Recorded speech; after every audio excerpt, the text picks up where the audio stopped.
چین میں ہونے والے 3 ستمبر کے پریڈ کے حوالے سے بات کریں گے کہ یہ پریڈ کیوں منعقد کی جا رہی ہے اور اس بار اس پریڈ کی سگنیفیکنس کیا ہے۔ آپ سب جانتے ہیں کہ 3 ستمبر کو چین کے شہر بیجنگ میں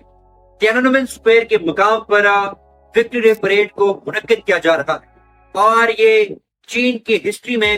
سب سے اہم پریڈ اس کو کہا جا رہا ہے، کیونکہ اس میں دنیا کے 26 سے زائد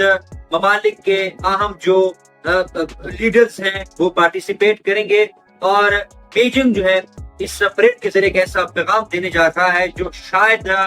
واشنگٹن کو، امریکہ کو پریشان کرتے ہیں۔ اس پہ آگے چل کے میں بات کروں گا، لیکن سب سے پہلے یہ جاننا ضروری ہے اس وکٹری ڈے پریڈ کو منعقد کیوں کیا جا رہا ہے۔ ہر سال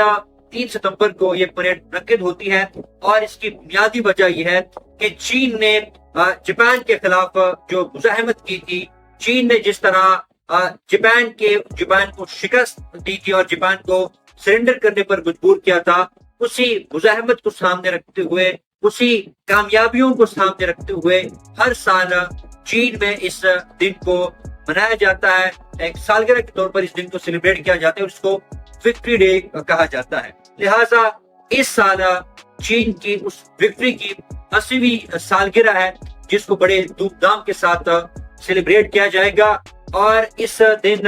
چین اپنی طاقت کا مظاہرہ کرتا ہے، چین اپنے ہتھیار دنیا کے سامنے دکھاتا ہے، ڈفرنٹ جو لڑاکا طیارے ہیں، جو ڈیفنس سسٹم ہے، جو ہائپر سونک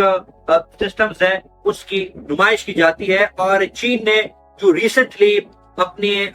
ویپنز میں، اپنے ڈیفنس سسٹم میں جو انوویشن وہ لے کر آیا ہے، جو ایڈوانسمنٹ کی ہے، وہ پوری دنیا کے سامنے نمائش کے لیے پیش کی جائے گی۔ اور اس بار